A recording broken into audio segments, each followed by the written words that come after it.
I am.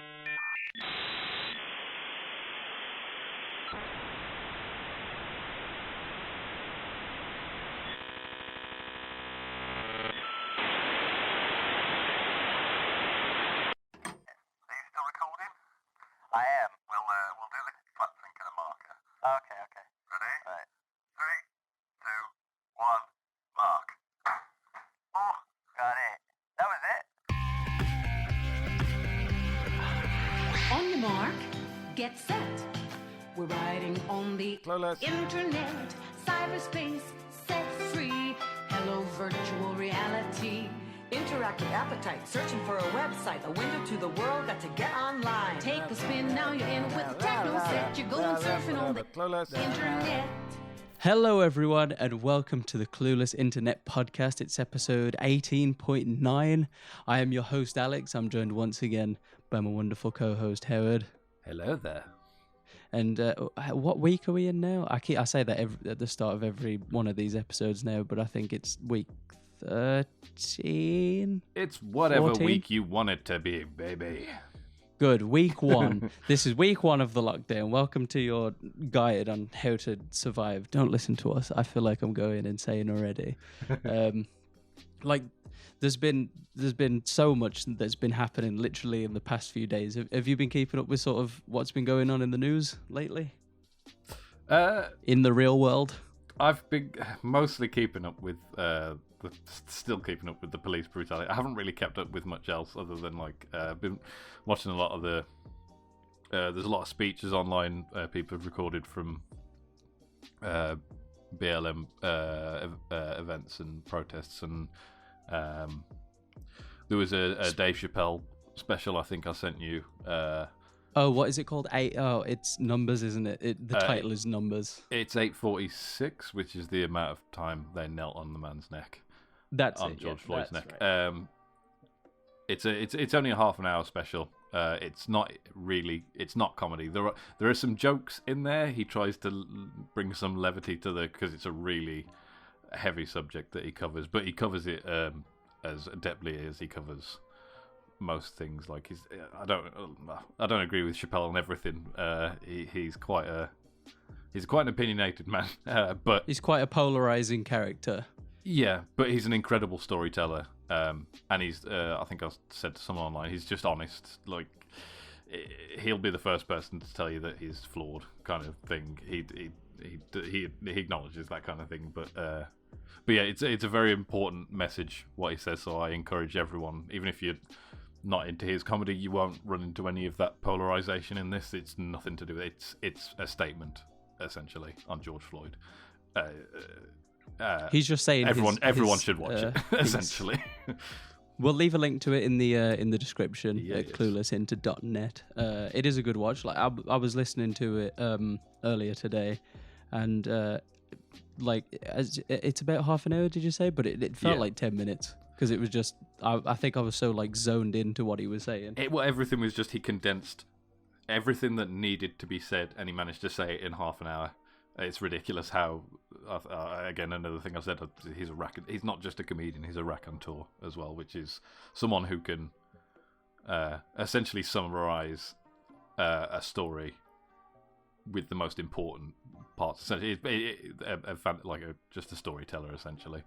But I wish I had that ability. But yeah, he has the ability to immediately, in this special, even if you don't like him, he will have you, in a second. From the beginning, you'll just be drawn into every word he's saying. It's brilliant. But you were saying about these speeches, are those the ones where people are just speaking to the police when the protesters and the police are sort of face to face? There's those where people are essentially speaking to power, but there's also in place where there's a lot of peaceful protests where there isn't any of the kind of violence and the riots and stuff. But even right round the corner from the violence, where there's a peaceful protest, people are actually giving people a platform to speak and stuff, and they're recording those and putting them online. So there's quite a lot of those. You can find them on Twitter and Facebook and all that jazz. It's a nice little takeaway from seeing the police just batter people. Yeah. It's much nicer to watch some freedom of ideas, though I'm not ignoring any of the video evidence that I've still been watching that and just like taking it all in, essentially collating it, watching the stuff that you don't want to have to watch, but at the same time it's like you it's important to watch it. It's important to see what people are saying and what people are doing. It's also a bit of an eye-opener as well, especially for, I suppose, someone in our position where, personally, for me, I haven't ever really experienced that. I'm very lucky to never experience anything. I've never experienced anything with the police. I don't think I've even spoken to a police officer ever. Yeah. Mainly because I speak to no one ever. I'm a huge advocate of being an introvert. I've never been. Luckily, I've never had to deal with this kind of thing that minorities do. I've been. I wanted to say pulled over, but I don't drive. There were a few times when I was in college, and we used to hang around Hell's Owen, and we'd find nice little places to roll up and have a little joint or whatever. And I think both times I've run into the police and had to encounter the police, like out in the wild. Like I've spoken to police when I've called the police before. Like I've lived in a place where there's a bit like the shops below, so they got broken into and stuff, and I had to call the police because I was literally could hear it. So I've dealt with the police on a kind of a citizen level, but when it comes to them coming up to you just out in the world, I've only ever had to deal with that twice, and they were both in the same place essentially. For similarly the same things. The first time was the cop clearly smelt weed, came over to us. It was a bunch of white kids. They basically, like, it was obvious they knew what we were doing. We knew what we were doing. We basically just said we weren't doing anything because we had just surreptitiously put everything away. Not away, we just kind of put it on the ground and tucked it into the grass, which was quite tall. And the police basically said, all right, then get up and clear off. So we did. We cleared off. Came back 10 minutes later. Everything was still where it was. It was like that was the most I'd dealt with the police. The other time was in college. My mate had like dreadlocks, and he would wear like a poncho and stuff. It was like screaming stoner. And it was quite weird actually. His white privilege didn't work for him there. Like we were doing absolutely nothing wrong. We were just hanging around in town waiting for there was an internet gaming place in town, and we were waiting for that to open at lunchtime. And he was just standing there eating an apple, but he had this poncho on, so he's like his apple would go under the poncho. And this cop just came up to him and immediately assumed, based on pre-notions of what my mate looked like, I'll beat that, what my mate looked like, immediately was just like, oh, what's that in your hand? What you got there? A gun. Yeah, and then like had to like pull his hand out from under his poncho with a half-eaten apple, like it's an apple dude. It's a dangerous weapon. Get down. That was pretty funny, but that's where his white privilege didn't actually stand up for him. He didn't have to worry about the cop searching him though. So like searching, like white people generally don't have to worry about stop and search. Like they didn't frisk him or anything. They were literally just like, oh, sorry, my mistake, and walked off. Doesn't that happen quite a lot in New York and stuff like that, where you get stop and frisk? Yeah, it's a kind of very American thing, but it happens in this country as well. A guy I worked with when I worked for before where I work now, he had been pulled over by the police plenty of times just based on his colour, like literally doing nothing wrong, sometimes just driving home or whatever. And he said it happened like on a ridiculous level. Like he lived in Birmingham for nothing, no speed and no just being out late, overtaking. just being out late, maybe driving home from work or whatever. It's like, what are you doing out late and all this other stuff, and just essentially been pulled over and fucking checked. None of your business. That's what I'm doing. Yeah, Fuck. that's the kind of thing we really don't have to worry about. I've never been. I've been wandering the streets at all hours of the, like when I was younger, like all hours of the day, on all kinds of chemicals, and nothing happened to me. Nitrous, cyanide, Washing up liquid. Yeah, oh God, that mad night that one was. But yeah, it's really, obviously, as you say, from our point of view, it's hard to imagine what it's like to see sort of an officer who is there to protect, to serve you, and be scared of that.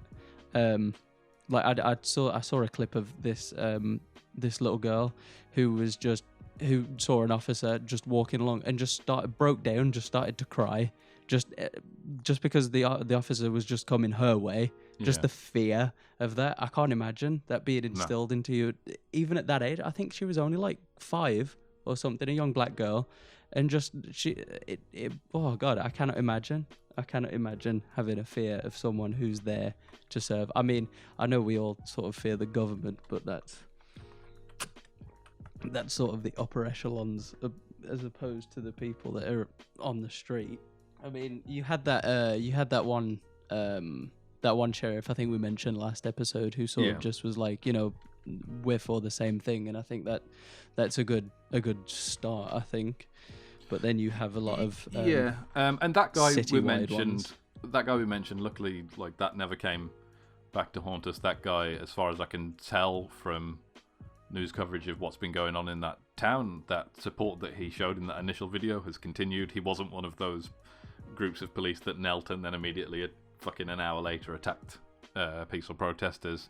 Oh God, I saw that. That was what a fucking bait trap.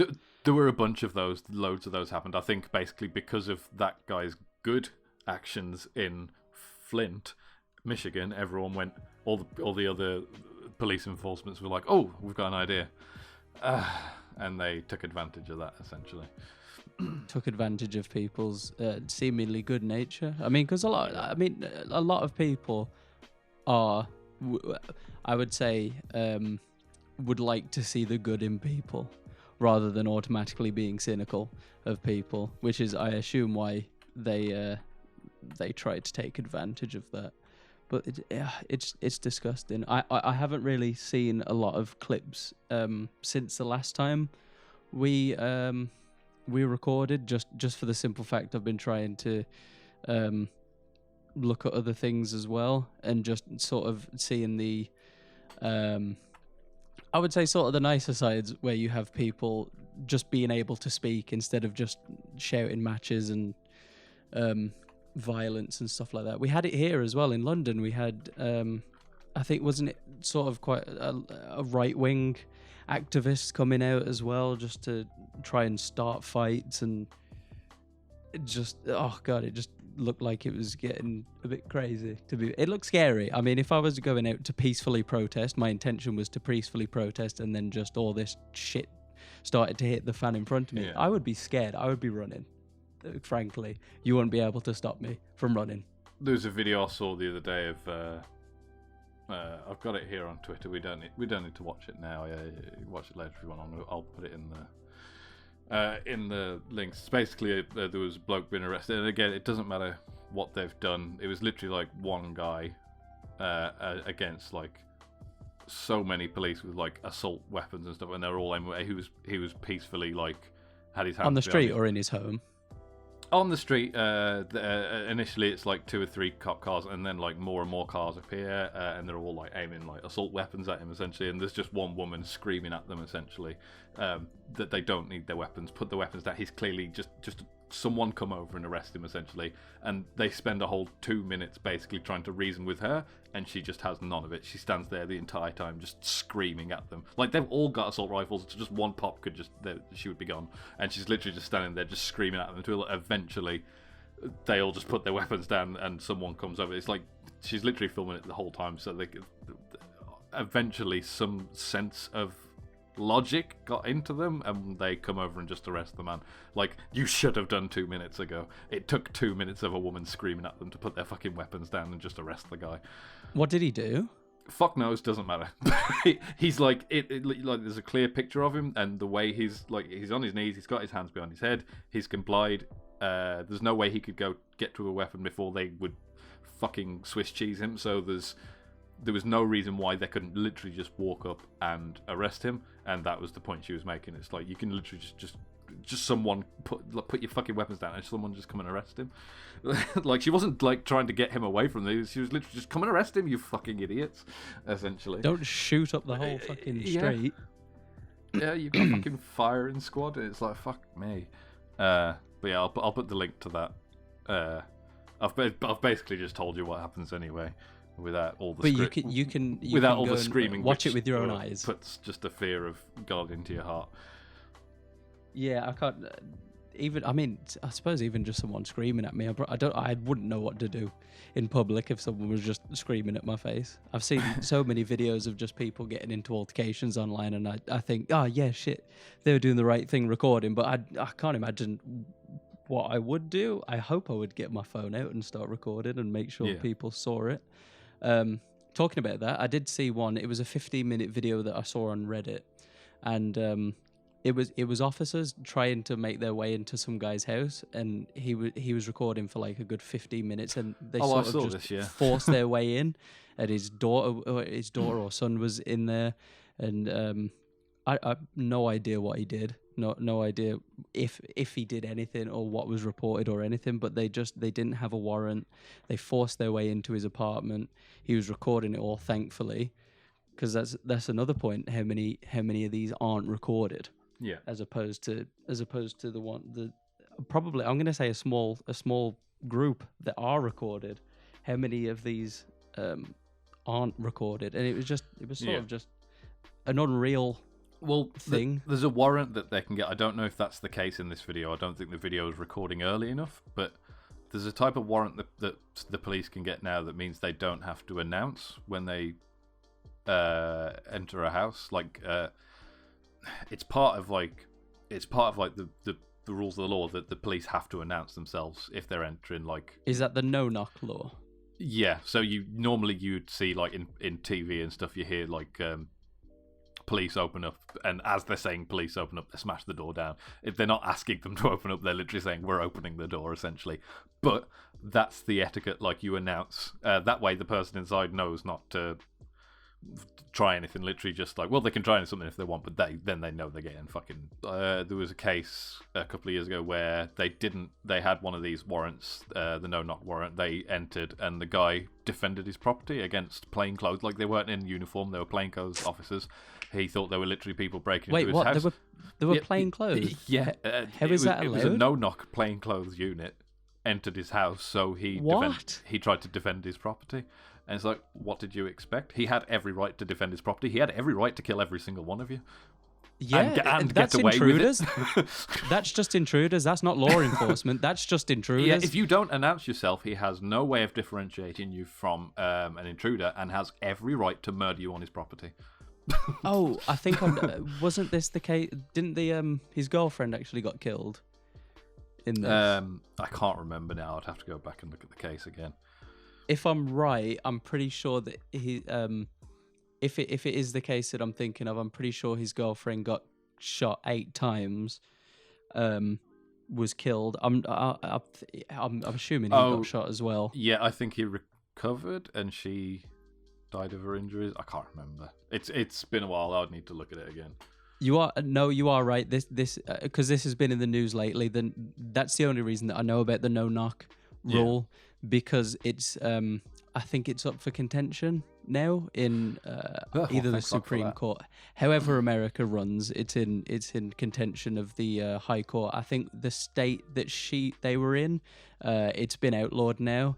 But I think the Supreme Court, for the sort of, is it like federal level? I think it's being contested there now. It needs to go because it doesn't work. It's not logical. It's not, what would the word be in America? It's not constitutional. It's not ethical. Because the laws in their country allow you to defend your property, when they enter your house without announcing themselves and they're not in uniform, the plainclothes bit is the fucking. They've forfeited their rights to life at that point. In that country, if that's the laws of the country, and he shouldn't be. He can be charged for whatever they were going in there for, but those murders, nope, can't charge him for that. That was self-defense. Yeah, he was acquitted of that. If this is the right case that I'm remembering, then he was acquitted of it. I think he got. It's why he got acquitted in May. It's why they can't. The Supreme Court can't say no, because you go, okay, then we'll use these no-knock warrants, but any officers who die, nothing. They won't get any. There'll be no redemption for their name. Sorry, you were a criminal. You broke and entered someone's house. Just the ridiculous part is probably those police officers involved probably just got sent home and probably just got suspended with pay. Whereas this, I suppose, if it was because these guys didn't have body cameras on, seeing as they were plain clothed, they didn't have body cameras on. There were no. That was sort of something the footage. warrant doesn't cover either. That was just they decided because they've got so much power, they can make that decision. Well, we're not going to turn the body cameras on, and that happens That's fucking ridiculous. more often than you would think. And then when it goes to the courts, it's just like, what a shame, mistake, forgot to turn them on. And then the court's like, well, there's nothing we can do. They didn't have the body cameras on. It's like, no, you can punish This them. isn't somebody making this isn't somebody making a burger in McDonald's. This is people's lives. Yeah. Literally, these are people And that's where the police departments and stuff are drunk with power. I also dislike the people who are trying to besmirch this whole defund the police thing. Now, to say defund, that doesn't mean remove all the money. Defund can be from anywhere from all the money to 1% of the money. You can defund the police by a certain amount. You can essentially punish them, remove their militarized weapons, remove their militarized trained police, and replace them with police who are trained in de-escalation, non-lethal apprehension, basically everything. The only time a weapon should be used is if you are being fired at, essentially. as a last resort. Yeah, otherwise a taser can fucking remove a weapon from someone's hand fucking quick enough anyway. And even that can kill people. Yeah, but the thing is, the whole point of a taser, especially if it's powerful enough, is their body's going to seize up and they're going to drop the weapon immediately. So it's you're already protected with that, essentially, not always, but mostly non-lethal weapon. There are plenty of things that the governments, the mayors of these towns can do to defund the police without affecting policing in America. You can still have a police force. You can still have a police force that works, but you need to punish them in the same way that Trump punishes countries when he removes not funding. It's essentially relief money to countries and stuff. Like North Korea, if he sanctions, that's it. He puts sanctions on a country like North Korea if they don't adhere to America's ideals of democracy, essentially, to essentially sway them to follow America's ways of democracy. It's no, you do things our way, or we take away these things from you, and that's exactly how you deal with the police. We're taking these things away from you. We're taking the militarized weapons away from you. You will have a sidearm. That is it. You'll have a sidearm, and we're taking your mace away. We're taking you. You can't even mace people. You'll have a taser and a sidearm. That is it. I would never say take away all the weapons from the police, because unfortunately in that country they have weapons. You have to be able to defend yourself against. You have to give them the opportunity to defend themselves against someone who is toting a weapon, essentially. Fair is fair. But at the same time, you need to remove the bad actors. And we know who they are. The cop who killed George Floyd had so many complaints against him. They knew exactly who he was. And in America, you can just move to another. You can move from one state to another. You can move from one town to another if you basically they've got a piece of paper that they get when they not a piece of paper. I don't think it's literal. I think it's a contract essentially. But essentially, you get given this piece of paper to say that you are allowed to be a police officer. And if you lose your job in one place, they don't take that away from you. You can take that elsewhere and go and be a police officer elsewhere. So that's something they need to take away. Make it a risk. That's gone. If you get fired from this police station, you have or this force or whatever they call it in America, you have no right to become a police officer again. You now need to go and find a new line of career path, essentially. It's sort of in line with a criminal sentence. You sort of lose. Yeah, if you your act like right a to criminal, vote, we'll etc. treat you like a criminal. Wait, what a crazy idea. Murdering someone and going to prison. God, could you, Howard? Could you be any? I'm tempted. Could to you end be this more call. of an idiot, Howard? Get out. Join the police. God, yeah. Well, fuck. Just there just needs sort of a large scale reform, and unfortunately, if it was compared to sort of the UK, which isn't innocent in this whole thing, might I add. Like, unfortunately, with America, it's such a huge scale. It's like 50 of us in one country, and then you have to sort of delegate out like departmental stuff, and just it's probably a lot more difficult, I would imagine. I'm not gonna pretend like when it comes to like recently I've seen a lot of like Americans been like kind of, it's fun, they're poking fun at like Britain and stuff, but at the same time it's like, yeah, you can't really talk. Like when it comes to awful countries, yeah, us two are right up there, but you're much worse, and I can prove it with one word: school shootings. Your country is worse than ours at a lot of things. It's nothing to be proud of. We are not by any means exempt from the rule of criticism when it comes to racism and everything else. But at the same time, America, sit your ass down. Fuck you. Yeah, and it's sort of the crazy thing of how will we combat the use of guns in schools? Oh, we'll just add more and just give them to the teachers instead of... That country needs reform in so many places. It's ridiculous. It's not funny, but it's fucking laughable. Yeah. I think also this pandemic has sort of shown a lot of how fucked it can get for people. Again, like the whole medical bill thing, I think we've probably spoken about this before. The fact that it costs thousands of dollars just to get a ride in an ambulance. Now, I know it's obviously because everything's paid for and they don't pay as much taxes and stuff from medical things as we do for the NHS, and it's a whole crock of shit. But then I think this pandemic has shown people that things need to change, and like these protests and everything, it needs to change. Yeah, well, when people are forfeiting the right to safety because they have to get out in the streets and say to a particular group of people, this isn't okay, you can't treat people like this. The fact that all those people you see, they're all aware of the risks, except for the deniers of COVID, but everyone else and most of the people out there are aware of the risks that they're taking, which only makes it braver, to be honest. Oh god, yeah, I commend everyone who's going out to protest. I live Bravest, in my bed. Salt of the earth. Lucky for you. I've just got a cardboard box. Cardboard box? I've just... You're lucky you had a box. I lived in a hole. I lived in my hole. I had to climb. I had to do a somersault backwards to get into my 4 o'clock in the morning. I would wake up and eat gravel. Just so my body was loose enough to do a backflip into my own anus. So I could get a good night's rest for 3 minutes. Before I had to get up again and kick children. Into rivers. That was my job. How else are we going to make a dam? Oh god. Oh no. Oh no. Sorry to paint the north with that light. I didn't. Sorry. Yeah, sorry.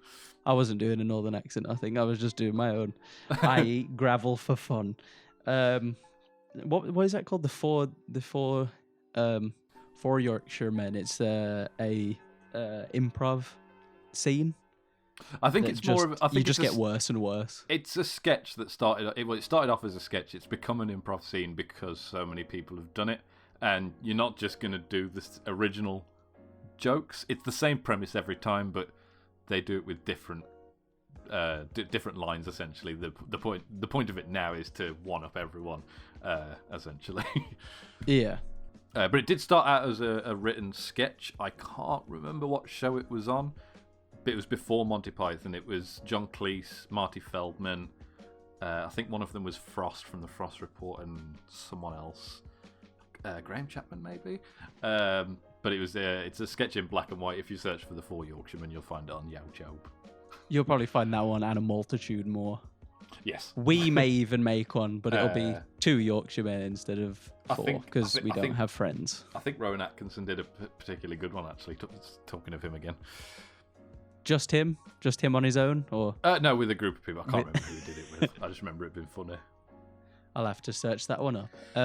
But being back in the UK, Howard, we have seen shops across the country reopening. Have you seen this? Death traps, yes. Death traps opening up all across the country. The sort of the epicenters, the incubators. Yes. Like so I'll ream off some of the shops that are open. The offenders. Yeah, the offenders. There's one on here that I will accept, and I'll see if you can guess which one I accept. We've got John Lewis, which is, I think it's just, isn't it just sort of homeware, like furniture, it's modern day trinkets and furniture. Yeah, like you can get, I think you can get consoles and stuff there. You can get like they're pretty much everything for your home. It's a couple of things whacked together for posh people, essentially. And it's real. Yeah, you hit the nail on the head. It's real expensive. Real expensive. You got Debenhams, which is again like sort of just a trinkety shop with furniture and clothes and board games, shit like that. You got Fraser's Group. Oh, like House of Fraser and stuff. I think so, yeah. Which again, I've never been in a House of Fraser, so I couldn't. No, I think tell isn't that posh furniture essentially? Yeah, it's probably. You got Curry's, which we all know is like a technology firm, technology shop, not a firm. That makes really it sound badly scary. named store. Yeah, PC Curry's. I wonder if they're just opening Curry's and they're keeping the PC World part closed. If I was going to keep a name, I'd keep PC World and get rid of Curry's. We don't sell curry. Yeah, we sell computers and washing machines. you can buy something to make you a curry, but but none like of the oven. ingredients. But no electricity either. Unfortunately, you'll just have to buy one from somewhere else. You'll have to buy your own electricity. Yeah, and also get out. We're not open. We got IKEA, which we all know. The beautiful IKEA. At least with IKEA, they're so fucking massive you can actually socially distance. I can actually understand IKEA opening. It's like, yeah, as long as we all stay 2 meters apart, that won't be too hard. I've been in here before lockdown. Let me out. And most of the things that would probably be one of the nicest places to stay if you were locked in before lockdown. Most of the things you have to carry in that place are going to be like 2 meters anyway. So you're going to be walking around with like a barrier smacking into people anyway. So yeah, I bet you'll just have a load of people coming out with bruises and stuff going, God, I was trying to social distance, but everyone was hitting me with wardrobes. Halfords, which is just sort of like I was going to say travel sports stuff. Equipment. It's more so like car stuff and like bikes and sort of automotive things with wheels. Yeah, me. Occasionally the odd cricket bat. Somewhere that someone's bought it and just left there. We got Greg's, which I said it was open in like all 800 stores, which I know that is going to be a festering. Yeah, but some towns have like 2 or 3 Greg's. Why don't you just open one in that town? Because of profit, Howard. Open one in that town and circulate your staff. Sausage rolls. Everyone will still fucking flock to that one, Greg. Actually, I suppose, no, maybe you don't want an epicenter, Greg. I don't know how this is going to work. I like the idea of having an epicenter, Greg. Just avoid Greg's if you can. Like, just cook. Pick people too. You know what I mean? Just cook people. Just avoid anyone named Greg. Yeah, just slap. Well, don't slap them. Slap them from a distance if you've got a long pole. Slap them socially acceptably distantly. Yes, so just cross the street. You'll be okay. One that I did miss off here was Primark. Primark has opened, I think, all of their stores as well. And like, granted, they are social distancing. They are taking social distancing measures, but the difference is with those stores, it's not like a supermarket where you start at one end, make your way around and finish at the one end. People are just going to be constantly going back and forward, just looking at different clothes, different like Curry's. People are going to be looking at different electronics, like Debenhams. You're going to be walking through so many different departments. I don't understand how they're going to make social distancing a thing in these stores. It's going to be difficult. IKEA, I can see it, because you all go in the same sort of flow. So you just have to say to people, no going back. That's it. Sorry, that TV table's gone. That one makes the most sense to me out of all of them. That does. I have got we've got Waterstones, which I suppose that one makes sense. The ones that make sense to me are sort of the ones that add an extra thing that you probably couldn't get at home. I mean, I know you can order books and stuff. You can order all that stuff at home, but you're sort of not. I would say you're probably not walking around as much in a Waterstones. You kind of know what kind of book you want to get before you go in. Yeah. Whereas with like a fashion place or something like that, you're usually walking around trying to find something that you like. I don't mean any shade to bookshops, but whenever I'm in a bookshop, it's not like it's the busiest shop. Yeah, on I didn't want to say that as well, but yeah. I love you, Waterstones. It's better. It's better than other shops because it's much less patronage coming through. Though it's sad for books, at the same time, at least people can make a living while it's fairly while it's still around. Yeah. Unfortunately, I mean, I could see Waterstones just going completely online eventually. I mean, same like a little trend with these stores is the fact that, you know, John Lewis, Debenhams, Fraser Group, like Waterstones, stuff like that, Halfords, they're sort of shops that cannot survive online mostly, I would say. And I mean, even at a stretch, like clothing shops can survive perfectly well online. I mean, you've had ASOS, you've had all these different ones. You just need a good returns policy. That's all you need. That is literally all you need, because you can you can order a shirt that's exactly the same size as the one that you ordered yesterday, but it won't fit.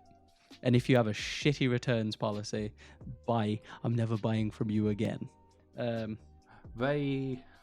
the last one, which is the holy grail, the one that I think is probably the most deserving to reopen, is Boots. Just being, I wonder, so they will probably open their pharmacy sections as well.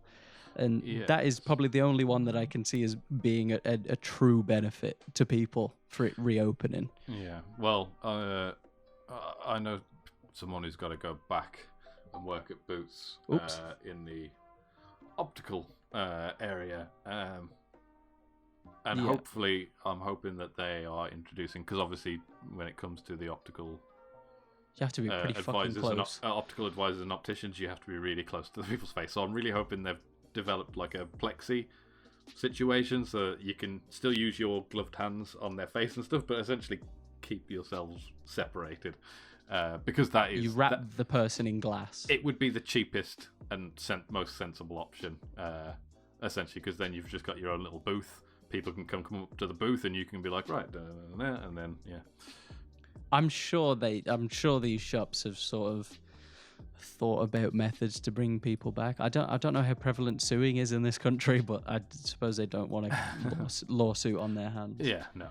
Of forcing people to be exposed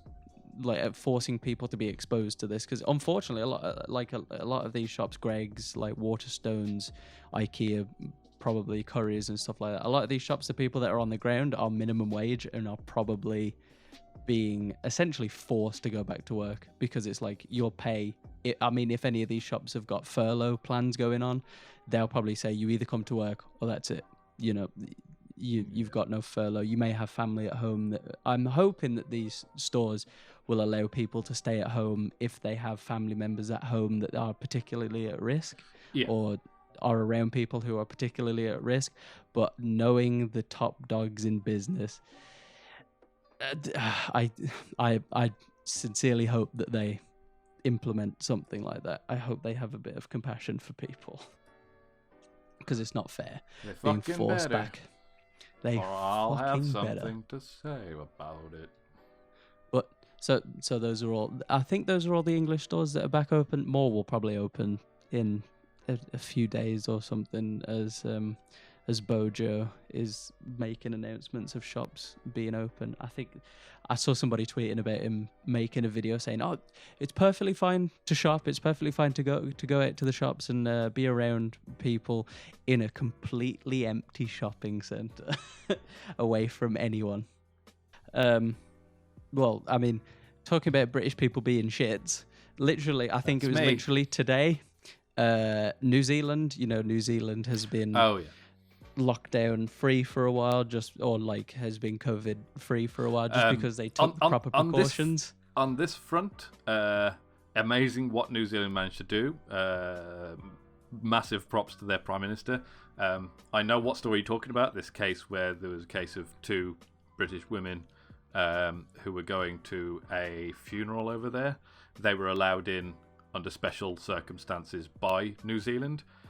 New Zealand was aware of the state of the woman's condition, that she had recently come out of isolation and she was a risk. They were 100% aware of all of this, so as far as I'm concerned, that is no... I'm sorry, neither of... we shouldn't... Unfortunately, yes, it's a funeral, we shouldn't have let them leave, they shouldn't have let them in. It's as simple as that. One of the women had the virus and was aware of having the virus, and as far as I'm aware, New Zealand were aware that she was being let out of isolation early. And you won't know how many people she's passed it on to either for 2 weeks, maybe. The onus on this for me is both countries. It's on both. It's 50-50. Yeah, both of them. I'm glad you said that, actually. I'm glad you knew that, because I just thought it was a complete... I thought they were on holiday. No, or something like that. I understand the reasons for the special permissions, except for the fact that she was known to have the disease. Even if she was in recovery, which is as far as I'm aware she was in recovery isolation. She wasn't, as far as I'm aware, she wasn't like deep in the throes of the virus. But at the same time, I would have been like, if you haven't done your 14 days, in fact, I would say at this point, to not risk, I would say if you haven't done 30 odd days, if you haven't done a good month of isolation after having the virus, no, you're not leaving this country and taking it elsewhere. Especially to the country that's managed to have no fucking cases for, 3 weeks? What an achievement. What an achievement to ruin. Yeah. Let's just hope that she hasn't been in contact with many people. Yeah. I mean, at a funeral, you're bound to bump into people. I have to bow down to their Prime Minister. She's amazing. I'm sure she's already dealing with it. I'm sure they've been completely isolated, and they will do everything. Oh, she has been doing a fantastic job. Yeah, she will do everything to make, as far as I'm aware, to make this return to their standing. I really hope this praise doesn't come back to bite us in the arse, like she's a war criminal or something like that. No, I've watched too many interviews with her. She is kind of unbelievable, not in that sense, but like it's like, oh, there's politicians like that, and they're not just there for the glory. She's just doing the job because that's the job. And she's really I'll take good all at of it. your stock, please. I'll take all of them. Yeah. She's been doing a fantastic job. I sort of like the way that she like whenever you see her, she's smiling as well. Yeah. It's not just sort of a plodding along like most of our politicians. It's not a fake smile either. No. You can tell a fake smile 1,000 miles off, and it's never a fake smile. No. She's always genuinely pleased to see people and cameras. She can't be real. Yeah, it's kind of unnerving. I feel like she's a lizard person. Oh no, don't you start. What do you mean? Dart. I saw there was a video of her just walking along, there was an interview or something while she was just walking, talking to paparazzi or whatever, just speaking, and she had like sort of these talon earrings on, and I saw so many comments just saying I hope they're there to kill the Australian Prime Minister. Oh, because according to a lot of people, he's been doing a pretty bad job. Yeah. As of late. Yeah, I can't verify, but there's so many supporters of her in Australia, it's ridiculous. They're like, yeah, no, we support her more than our own fucking Prime Minister. Can we all just be New Zealand as one and have her as I don't want to say overlord. Yeah, a very happy overlord. Let's stay away from that New World Order shit. I mean, if she's a leader, I'm all in. Take my money and my house. Yeah, and I'll think about it, especially if it's her. I'm joining Scientology, basically. This is my aim. But I mean, there's I don't know any details about these next two things that I'm about to say, so don't listen to me if you want actual facts.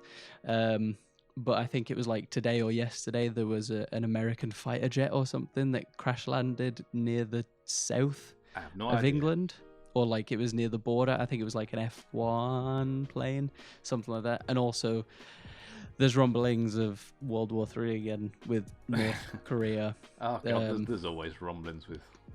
Because there was like some office building near the demilitarized zone being blown up and stuff, and I'll try and keep an eye out for it so I can speak about it. What, World War III? Not next episode, but maybe the episode after that. Because, welcome to the Clueless Internet exclusive news. We're going to be trying to do episode 19, the actual episode 19. We're back. We're going to be back to the old formula, the old recipe, the KFC recipe that we have come to hopefully love and not despise. Good old Colonel. Where I'm going to have to do some research and actually use my brain for once. Oh, no. Instead of like doing that. So expect me to be brain dead by the time we come back to episode 19 because I will be all pooped out. But I've got some stories. Some of them, I think most of the stories that I initially got for episode 19 are from before the lockdown. So some of them I may cut because it may be a bit weird if there's a lot of touching involved in any of them. It will make me very squeamish. But yeah, so episode 19, we're going to try and do that next week. If not, you will see episode 18.10. So be on the lookout for that. But Howard, with all of the real world news out of the way, let's go to the virtual world of news of the PlayStation 3. The PlayStation 5. So we had the PlayStation 5 event. It was June 11th, I'm pretty sure. It's currently one of June those 16th. days that happened. Well, it was supposed to be the 4th, and then they moved it to the 11th. And boy, oh boy, did the games get shown. So, Howard, I'm going to put you on the spot a little bit here. I've got the name of every game that was showed off at this 1 hour, etc. Showcase, and I want you to tell me the first thing that pops into your head when I tell you these. And if you don't know them, I won't tell you what they are. Clearly, it didn't make that much of an effect on you. But we can just talk about the ones that we know. I've watched this multiple times. 4 times. So I know them all now. I know them all. So I know them all, and I know what I want from the list of games already. Okay, that makes it even better. Okay, so my first one is, just the first thing that pops into your head, the literal first thing. GTA 5 PS5 version. Not a game. Spider-Man Miles Morales. It's going to be a glorified, as far as I can tell, it's going to be a glorified expansion. Not a lot of people don't. A lot of people are saying it's not going to be a full game, and the developers are saying it is like a full separate game.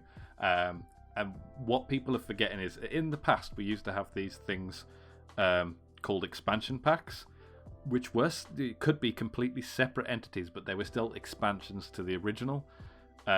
This game, no matter how you look at it, it's clearly an expansion. It's the same world, same assets.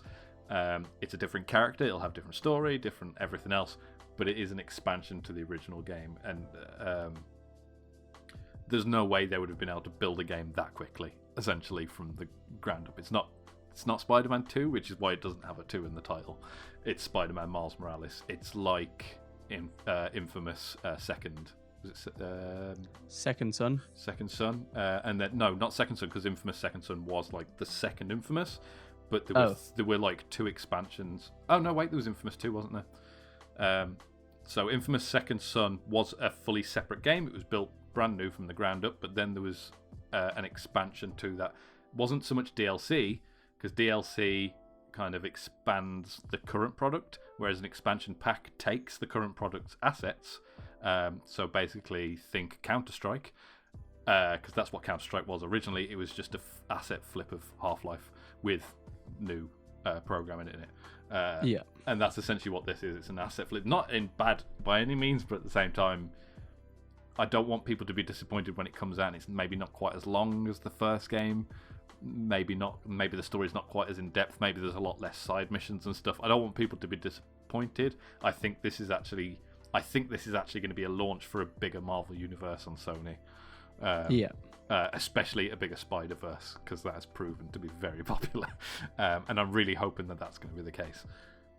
I'm kind of hoping that it's going to be the original game and then they just add stuff to it. Think like Persona 5 Royale, Yeah. where they sort of just did the game again, but added improvements, added more, added stuff to the original game, because I would love to see that on PlayStation 5. 60 FPS, goodness. But just adding a lot more Miles stuff and taking out the fucking the stealth missions. Fuck that shit. Yeah. A lot of people think that all of these games are going to be exclusive to the PS5, but the message that came up at the beginning was the footage had been captured exclusively on a PS5, and a lot of the games said coming to PS5 or programmed exclusively for the PS5. A lot of the wording kind of made it quite vague. I can guarantee you Miles Morales will be one of the titles that will be cross-gen. There's absolutely zero reason why Spider-Man Miles Morales can't run on the PS4. And a few of the other titles where they were like, I can't remember which game it was, one of them that said designed exclusively for PS5 hardware. That didn't necessarily rule out an Xbox version of the game. It just meant that this version of the game will be exclusively, if you get my meaning. Like, a lot of the time they're timed exclusives to consoles. And there's plenty of games that have come out on both consoles, but the PS4 will have specific features based on its controller, and the Xbox will have specific features based on its controller. Like there's no big touchpad on the Xbox, but you can still load up a map on a game on an Xbox pad.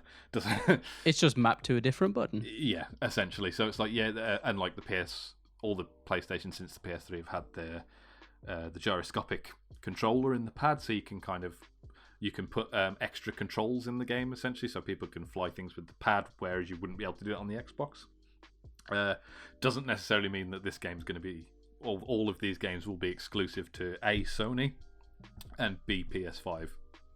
Yeah. As far as I can tell, Hitman 3 is running on exactly the same engine as Hitman 1 and 2. No reason why you couldn't release that on the PS4. The only ones that I can't see coming out on the PS4 as well are ones that are built new from the ground up. Completely for the PlayStation hardware exclusively. Yeah, they're going to continue GTA. I can guarantee you GTA compatibility will continue on the PS4 for at least a year, maybe 2, like it did on the PS3. The PS5 and the PS4 versions will be ultimately the same. When they mean a PS5 version, if you already have it on the PS4, the game's backwards compatible on the PS5, it will be a patch. It won't be, oh, we're going to sell you the game again. You'll be able to put your PS4 disc in and download the PS5 version of the game, essentially, because on the PS5 there will be no PS4 version of the game. You will play the PS5 version of the game, which will have better graphics, probably more foliage, things like this. Hopefully a better frame rate. But yes, a better frame rate, better lighting. It'll have all the things that you can do with an engine. That doesn't mean that the PS4 version is going to immediately stop. It will continue to run. It will probably be cross-generation. You'll probably be playing PS5 with PS4 players. Unless they wanted to be stingy and force you to get the PS5 version. So when your friends migrate over, then you get sort of split up. It depends on how scummy they want to be with it. I don't think they can be because of the backwards compatibility with the PS4. Essentially, if you're sticking a PS4 disc into the PS5 to play Grand Theft Auto 5, it doesn't really use anything off that disc. That's just the license key.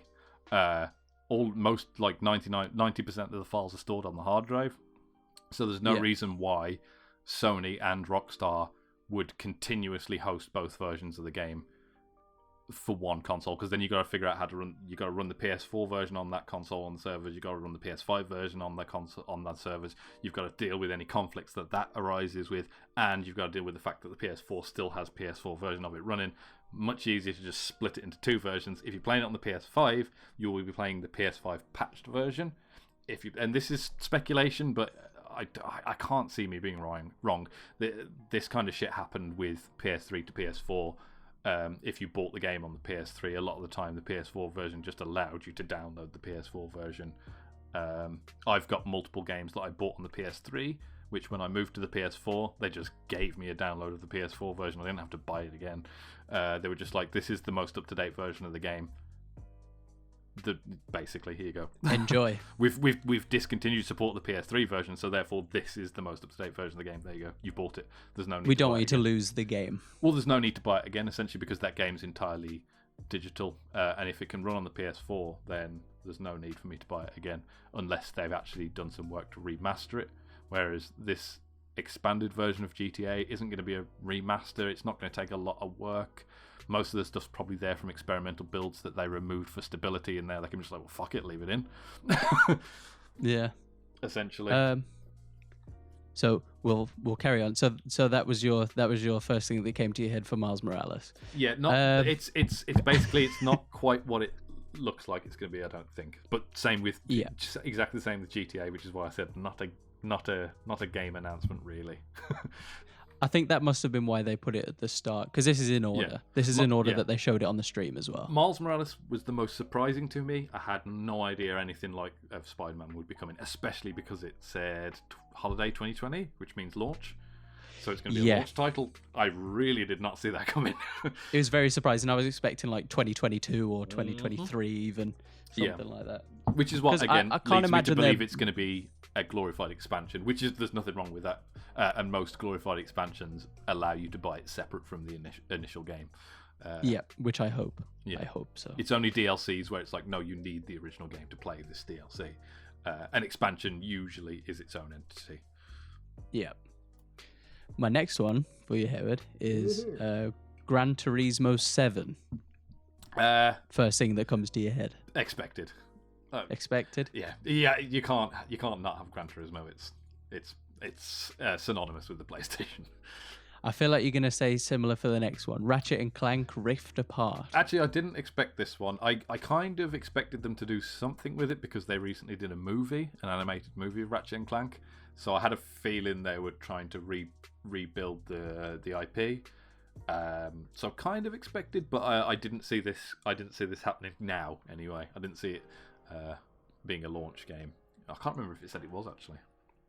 Oh, I'm not. It might be 2021. Sure. Actually.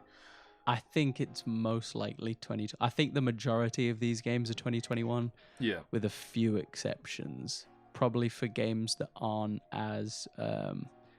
I'd say probably aren't as high fidelity, like the Spider-Man. I mean, because even GTA 5 is 2021. That's not a launch title. Yeah, which leads me on to what do they think they're going to do? So you're going to have the PS5. You've got backwards compatibility GTA 4, but they're not going to support that. No, of course they are. Essentially, it's not going to go anywhere. If you have GTA, if you already have GTA 5. You're not going to have to buy it again. I think the point of the PS5 version is if you don't own it, then you can just buy the PS5 version. You don't need to buy the PS4 version and then patch upgrade. You can just, the one on the store will be the PS5 version, which everyone who plays it in any fashion on the PS5 will patch up to. And then also, if you already own GTA 4, they said you're going to get online for free, which means it's if you buy a PS5 you'll get online for free. Essentially, it's going to be with PlayStation Plus. Yes, it's going to be a free to play game. Essentially, you won't need GTA 5 to play it. You can just play GTA Online. Which you had said that I specifically remember you saying this multiple times, way before even the PlayStation 5 was even sort of like a twinkle in Sony's eye. They've essentially this will happen eventually. Split the product in two because eventually they're going to want to release GTA 6, but I think GTA Online will continue on as its own entity, and I think they won't do a GTA 6 Online. I think they will either do a Fortnite and nuke the map, and the map will be no more, but your character will move to the new island, whatever that might be, or they will make an addition and it will be a massive, stupid game. Oh, I hope they do that with Red Dead Online. I would love to play that on PlayStation 5 hardware. Well, they've mapped out a lot of Mexico, so you never know. They might have something down the line. Red Dead Online Mexico update with heists. I have a feeling heists. After the announcement of GTA 5, once that's done, I think because Red Dead Redemption is going to be backwards compatible, I think a lot of games are going to announce a PS5 version of the game, which is essentially the PS4 version patched up to nicer quality. I think they'll probably do that with Red Dead next because it has an online component. Plus, it came out very late in the cycle, which means anyone moving to PS5 who didn't play Red Dead, they'll want those. Here's your people opportunity. They'll want them to play, because they can still go and buy a PS4 version of the game and then play it on the PS5.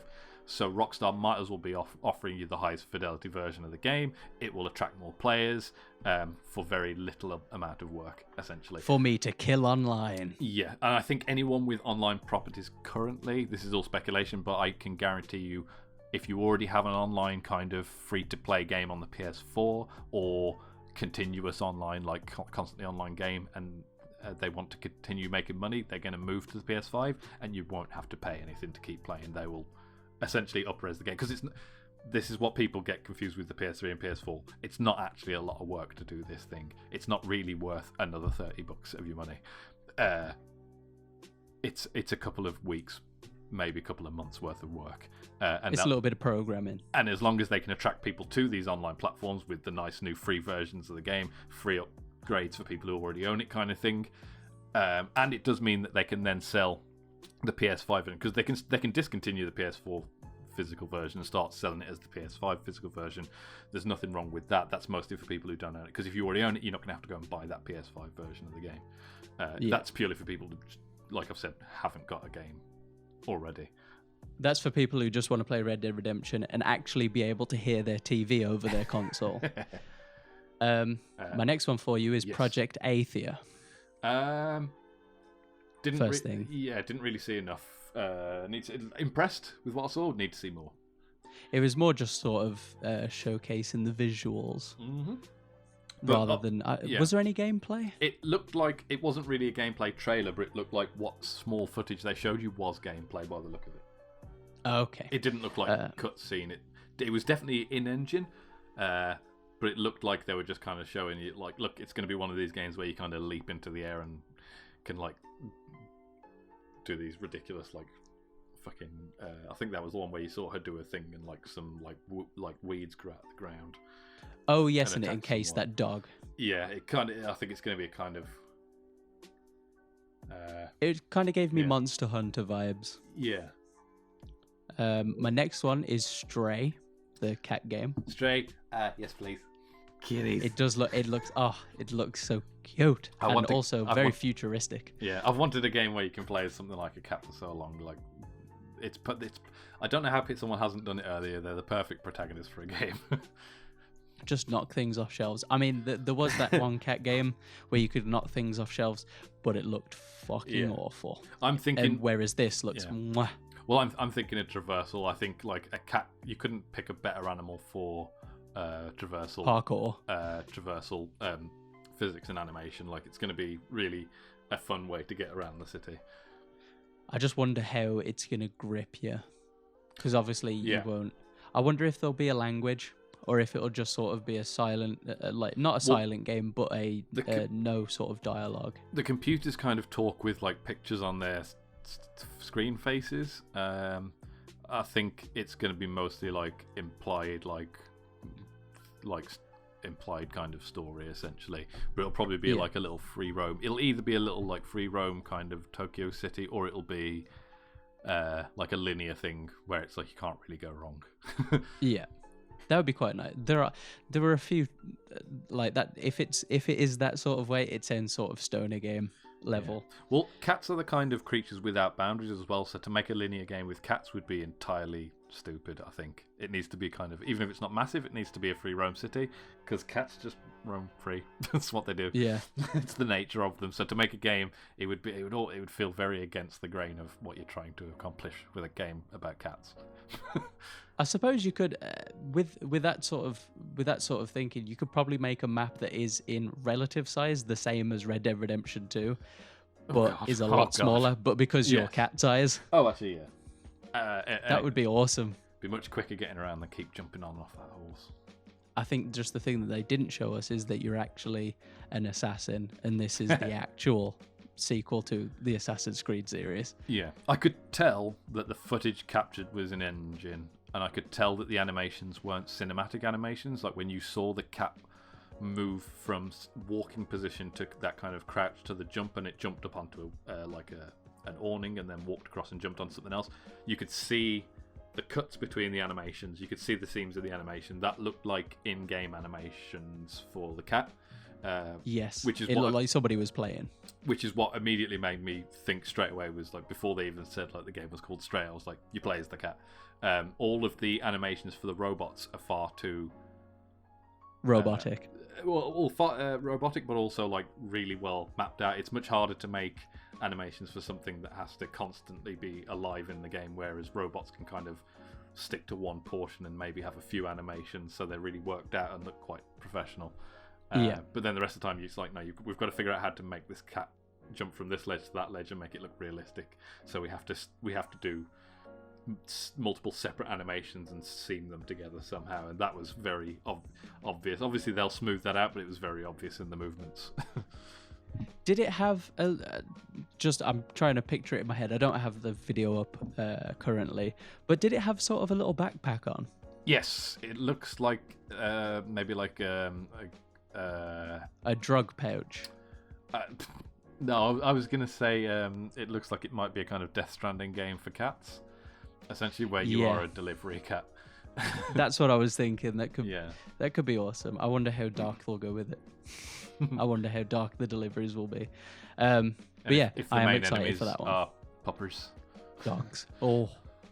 I wonder if you can customize your cat. That's awesome. Yes, please. Anyway, I'm gonna make Neelix. I think everyone will. So the next one is Returnal, if you remember this one. Yeah, I think I remember saying to you, "Oh, it's Alan Wake in space," and then the title of the game came up, and I went, "My name was better." It sort of looks like, from what I saw, it kind of looks like, my initial reaction was, this looks like an RPG, a JRPG with assault rifles, and it seemed weird to me, because usually with JRPGs I'm used to seeing sort of melee weapons. It looks to me like that film, I can't remember what the original name was for it, but they renamed it to Live, Die, Repeat with Tom Cruise. Which was essentially this premise: live, die, repeat. And it looks like a cross between that story and Gears of War kind of gameplay, from the way it was like over shoulder. Yes, you've got a point, actually. Yeah. So it looks like the story might be quite JRPG, like especially very weird. But actually, I think it's got quite a Silent Hill, Resident Evil vibe to it. I think it's going to be a horror game set in space, which is nice. We haven't had one of those since Alien, and what was that other one now? I think I know what you're talking about. The one that was turned into an anime. Oh, Dead Space? Maybe? Yeah, haven't had a good horror space game till that, because this is less. The Alien game is more suspense and tactics, whereas Dead Space was more just like, it's a horror game, but we've put it in space. And there's also guns. Like, here's guns and here's aliens and here's space and bye. Rewind time as much as you want. It seems like this seems like the second game that's sort of got a Groundhog Day feel to it. Yeah, but we'll get to that one. Yeah, we spotted a little theme. The next one is Sackboy: A Big Adventure. This one I was upset to see that I didn't realise, but Media Molecule stopped making Little Big Planet after 2. I think number 3 was whatever studio made this. Oh, I didn't even know there was a Little Big Planet 3. But I mean, it's not a bad thing. It's apparently it was just as good as the other games. And I've always loved the aesthetic of Sackboy. I was kind of hoping maybe Media Molecule had done something and maybe built a game in Dreams and then exported an external game essentially to kind of as proof of concept of selling Dreams games. Which could still be on the cards. You may have just given them a great idea. Could still be on the cards. But this is an entirely separate entity. It looks like, if I had to describe it simply, Mario Party. It looks like Sony's answer to like Mario Party or something like that. Which I am all for, actually. Yeah. I would love a good party game. Yeah. Well, I think you can play it single player, but by the look of it, you could have up to 4 people on screen at the same time. And if it's a network party game as well, which is literally perfect for this kind of atmosphere. Yeah, this kind of setting. Yeah, could do quite well. Looked fun. Unfortunately, probably by the time that this comes out, Yeah. it will be past that. But Hopefully. we can dream. We can pretend. We can pretend that it's like that. I mean, because Dreams is pretty much my closest thing to finding something like Mario Party, where it's not like because we've got games already that's like Overcooked and like Gang Beasts and stuff like that. Yeah. But it's all the same game, and you can replay it as much as you want. Whereas Yeah. with like sort of that Mario Party, it's different mini games within a game, and Yeah. Dreams seems like the only game that I've seen on PlayStation that actually gets that. Yeah. And but not on purpose, just sort of you've got so many different mini games on there that I keep chef's kissing, but mwah, it's just beautiful. Well, if Sackboy Keeps is in keeping with kind of the style of game that Little Big Planet is, then you might be able to keep that game going by having custom levels and stuff as well that people can upload and play essentially. So you might be able to. That's got to be an element. It's got to be. One would hope so, but because they moved away from the Little Big Planet title, I have a feeling it's going to be more of an arcade game.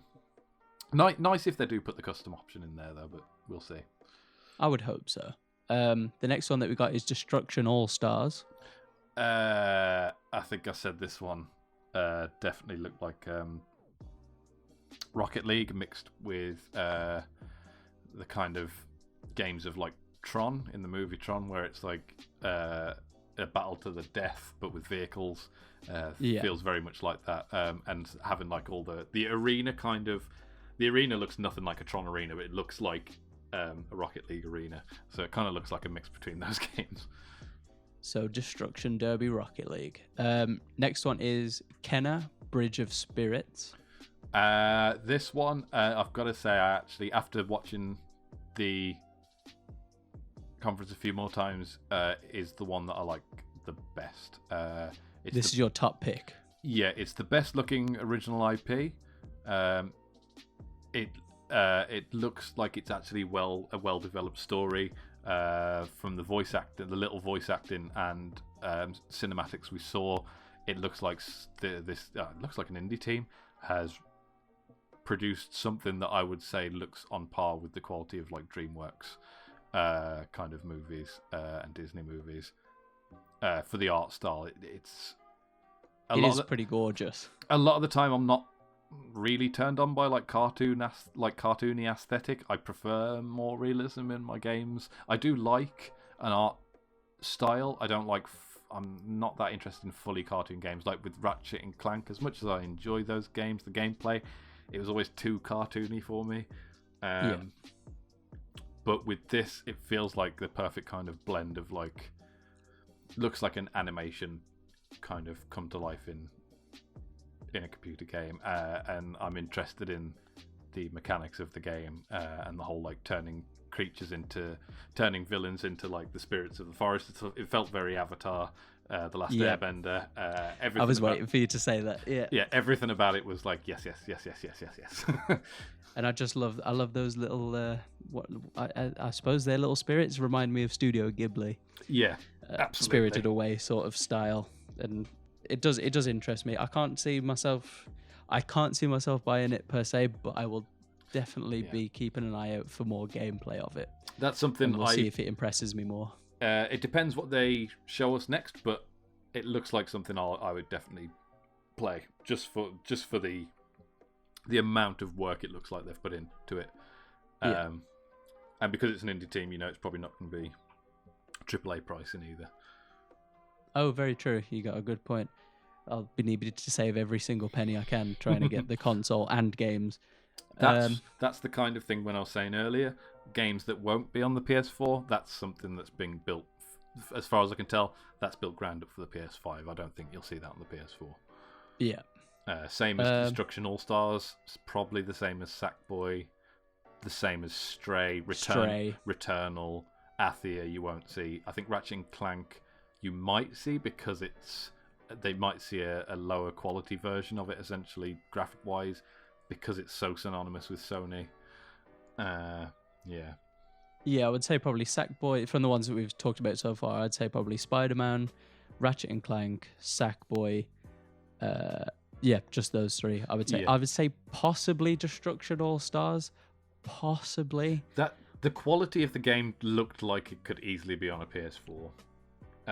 It didn't look like a particularly like AAA title. Looked more like a free-to-play game, to be honest. And this next one, I think, will probably definitely be on PS4, which is Goodbye Volcano High. What's the first thing that pops into your mind about that one? Little to no interest. It's sort of, it looks like for me, that was the low point of the conference. I was just like, it's an animation. There's going to be no gameplay. I'm not interested. I like the style. I can see it being sort of a, sort of the Walking Dead style of game where it's just point and click and you just get story options. Oh, don't get me wrong. It looks more like a dating game. I like point and click games. I don't like point and click games where there's no real point and clicking and it's all narrative. I was never really a fan of the games, not just the Walking Dead ones, that entire series. What was that studio called? That's now defunct. The Telltale. Yeah, I played the Back to the Future Telltale series, and I only played that because it was classed as a canon continuation of the storyline of Back to the Future, which I'm a massive fan of. So I was like, I need every last bit of story. But that's why I played it, because I wanted to see more Back to the Future, not because I wanted to play Back to the Future. Yeah. I've never really enjoyed those games unless it was like, I want this story, and the story didn't look like it grabbed me at all. It's just if it, from the looks of it, it's a story of like a coming of age story for teenagers. I'm 32. Yeah. I have no interest in this whatsoever. in a dinosaur school, and they're fairies as well. So fuck off. They're dinosaurs, and I need to see some gameplay. I think I can't see myself liking this, but I thoroughly enjoy the Telltale games, and I thoroughly enjoyed the Life is Strange. I'm a sucker for sort of these nicer story games. I've just been playing like. For me, I always just feel like shit. I always just feel like put it on YouTube with clickable options. I don't want this on a console. Or, like, this could easily just be all encoded into a clickable thing, and you don't need to. It's a waste of console running them. It almost feels like it's like, why didn't you just put this as a, as an FMV game kind of thing? Because they give you as much control as an FMV game, really. I could possibly understand for this one. I would say I would disagree with the Telltale series, and sort of I would say probably the 3D versions, but then this version I could possibly see that I could see someone making that into that, but I'll need to see some gameplay, because it was just clips from a TV show, basically. Like I said, I played the Back to the Future game, and there's no real gameplay in them. As far as I can tell, there's no stakes. There's no, like, you're not going to miss a timer or something. It's just do this thing in either the right order or investigate, and there you've got the answer, so you can move on to the next bit. It was never like, it was never a challenge, that game. And that's not what I play computer games for. Like I could have played that without the unnecessary wandering around, and I could have just clicked through like a choose your own novel. Basically, for me, they just need a little bit more gameplay, just something more.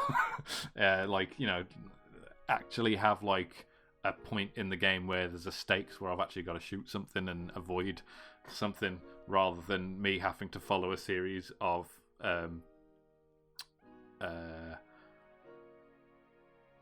narrative plots for me to pull up the gun and shoot someone.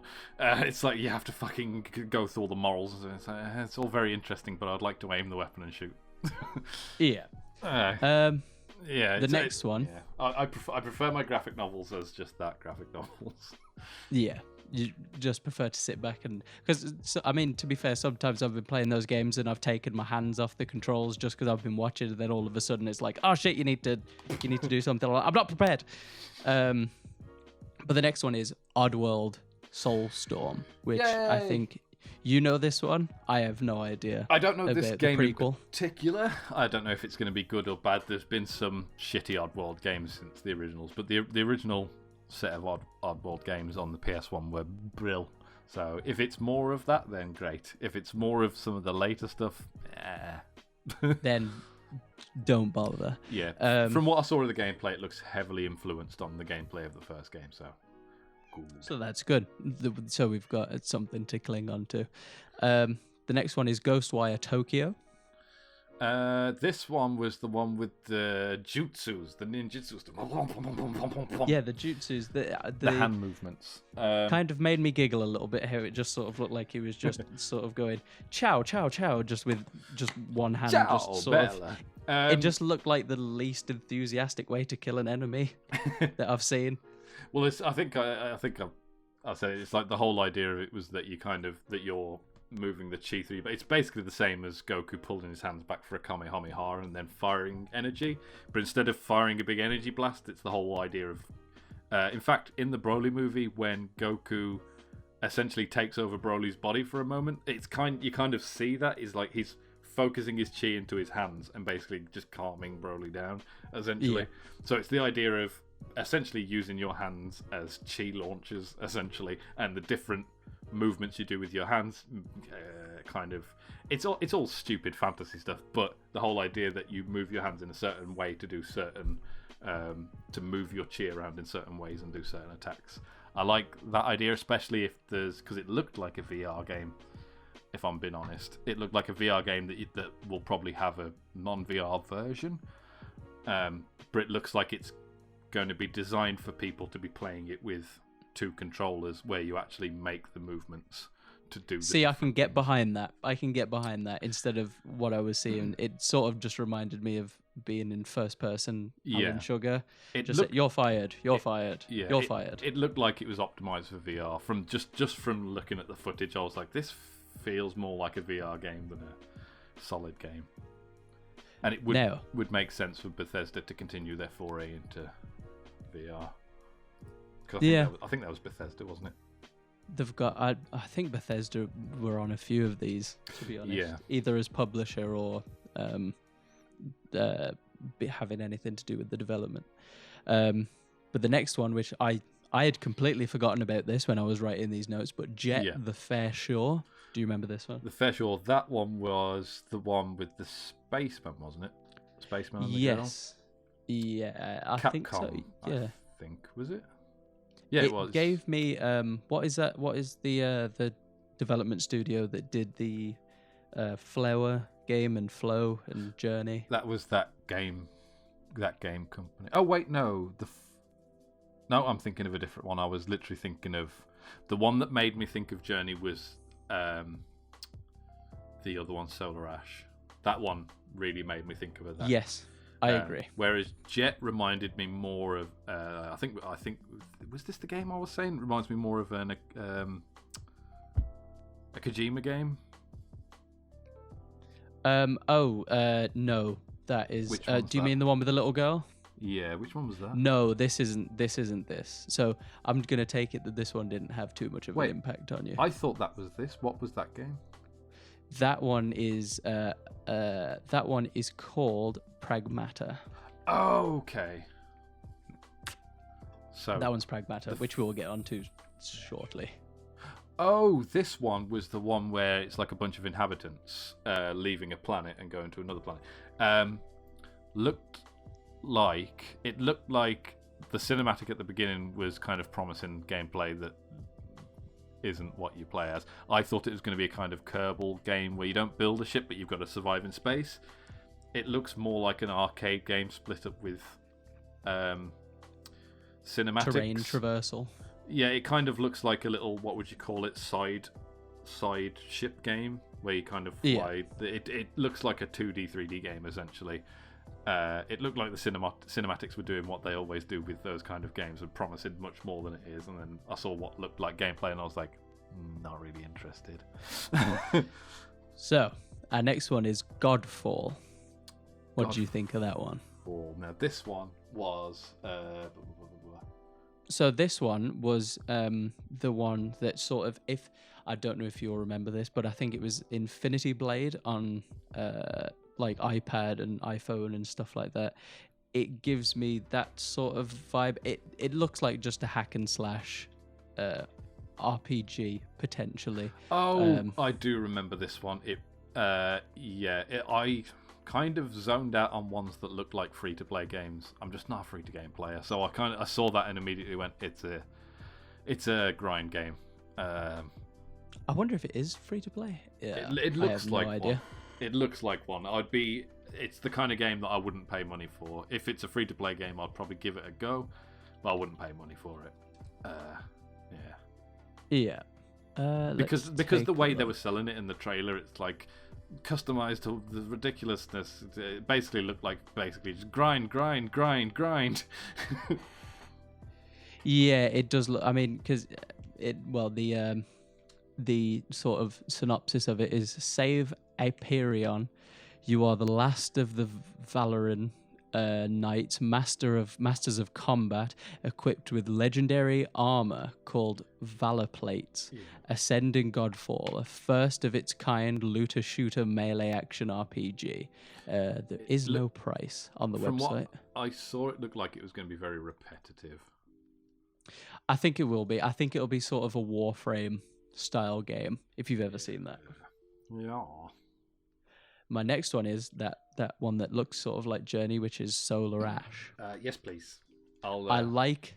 It gives me a vibe where it's going to have an amazing soundtrack. Yeah. It felt quite cyberpunky, but at the same time there was like that big like spirit kind of thing in that river of red blood or whatever it was, and then she kind of falls and then does that kind of skating around. There was that scene where she's standing above a black hole and then jumps into the black hole. Yes. It all looked very interesting, and this is the one that I think looked a bit like Journey in the traversal anyway, with the kind of sliding around. Sort of skating across the landscape. Yeah. And The next one. the cape that seemed to grow out of nowhere. So maybe they've got a bit of inspiration. Ah. The next one is Hitman 3. I think we already kind of know what's going to happen with this one. Yeah, bigger and better than before. I think it looks like the last two games looked more like they were built so that they could be kind of what's the word?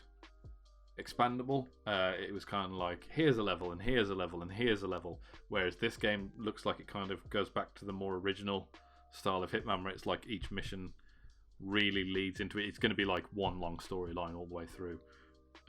Whereas I think the first two games were more kind of enemy of the week kind of games.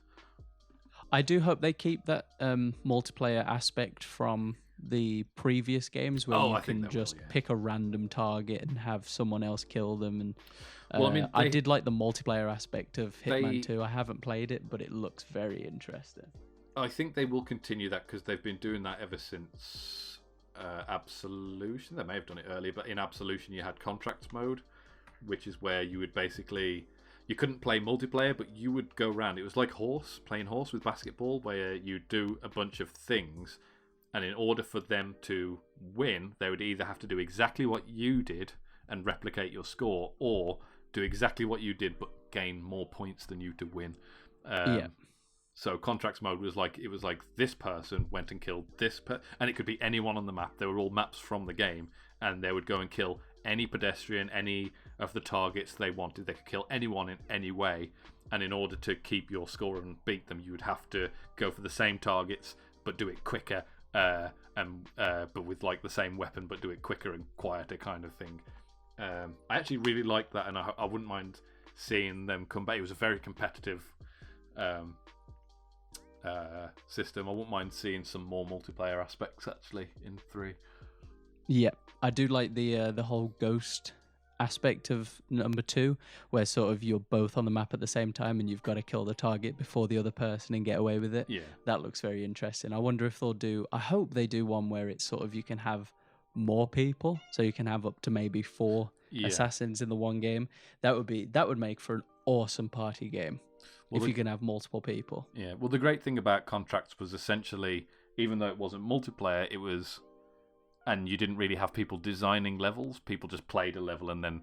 But it created an unlimited... I remember once I'd finished Absolution and I was bored, contracts kept me busy for so long, because it was basically just like having a bunch of new missions, because people had kind of plotted out how they wanted to score there, and people had experimented to get the highest scores and stuff like that. So it actually kept that, even though it wasn't multiplayer, it kept the game going for so much longer than I would have played it otherwise. Well, it adds another level to it, Yeah. doesn't it? Because, I mean, this game, if you take that element out, it's sort of just play through once and done. It goes Yeah. back to sort of the Hitman Blood Money days, which please make a remaster of that. I would think they already have. love it. Have they? On the PS4, yeah. I think you can buy the something pack, and I think it comes with Contracts, Blood Money, and Absolution. Maybe? I can't remember. Oh my God, they have. But they I think that was. I don't think it was a full remake, but I think it was remastered. It's just a HD remaster. Oh, Yeah. I think I've actually played this one. I'm thinking like if they take the Hitman 3 engine or the Hitman 2 engine and just Just remake the game. give it the one over. Yeah. Yeah. That would be good, actually. Or just don't even remake the games, just res up those levels from the older games and Yeah, just put whack some them characters in, yeah. the third one. And just be like, Add here it you as go, a DLC. free play. Yeah, Oh, because then you that'd could be literally awesome. sell Hitman 1 DLC, Hitman 2 DLC, Hitman 3 DLC, Hitman Blood Money DLC, Hitman Absolution DLC. You literally sell DLC. It's because they've said this is the kind of triumphant finale in this trilogy. Like basically, if they do another Hitman game, it will be a reboot essentially. Yeah. So this would be the perfect time to make a version of the game where it's like we've put as much stuff in as we can before we move on to the next game. You're welcome. You can contact us at podcast@cluelessinter.net for our royalties on that idea. Either that or they'll do what GTA did, because Hitman is a popular property, so it may just be there'll be a Hitman Online at some point, and that's it, where they'll just put everything in. Imagine you just have a hub world with loads of Agent 47s just walking about. Well, you'd have to pick your own number. Oh no, I want to be Agent 47. Agent 8467 reporting for duty. It's just somebody's got such a long name it takes 10 minutes to get through. God, we already won the mission. Go home. Our next one is Astro's Playroom. Isn't that just a continuation of the PS4 Playroom? I'm pretty sure. Essentially, yeah. I'm pretty sure it is. We've got NBA 2K21. That one, not. I love basketball, but I've never been massively interested in the games. It doesn't kind of. It's not a good representation of actually the enjoyment of. I like the enjoyment I got out of playing basketball, but the graphics looked very nice. The animations looked very nice. It was a bit of a weird showcase. I mean, they got the guy on who I'm assuming is a professional basketball player with like the most awful camera on stream. And then just showed a little bit of gameplay of, I'm assuming it was him, in game, just the entire dunking a few times. The entire conference, they had obviously sent out backdrops and the same camera equipment to all of the people who were going to appear on, except for him, obviously, because he was probably an afterthought. Yeah, poor guy. And people in Funhouse and on Alana's podcast mentioned that sometimes some of the people on screen looked a little bit rendered, but Alana kind of provided the explanation of why everything looked a bit odd, especially when it came to the people, was because they had leveled and color corrected everything so that it looked like everyone was in the same studio, even though they had filmed in isolated locations. And a lot of people said, well, it doesn't matter. Everything in isolation is being kind of produced under this homemade kind of feeling, but at the same time, I think it made all the difference having a professional, very, very professional. I wouldn't have known that was filmed in isolation if it hadn't been for that NBA clip of the guy who was clearly filmed on a webcam. He was just filmed on like a Samsung fridge. But yeah, like it was a lot more professional than throwing shade at Xbox. The Xbox stream, which I think was going for more of a homely sort of view, and I wonder if that was put together haphazardly. Don't get me wrong, I'm not throwing shade at Xbox. I think PlayStation learned from Xbox's mistakes. I think they usually do. Yeah, I think the next Xbox presentation will be much more sharp and snazzy. I think the reason the Sony one was so high quality was because of the Xbox one. They were like, let's make it look professional, let's make it feel, and like at the very beginning of the presentation he was like, enough from me, I let the games do the talking, essentially.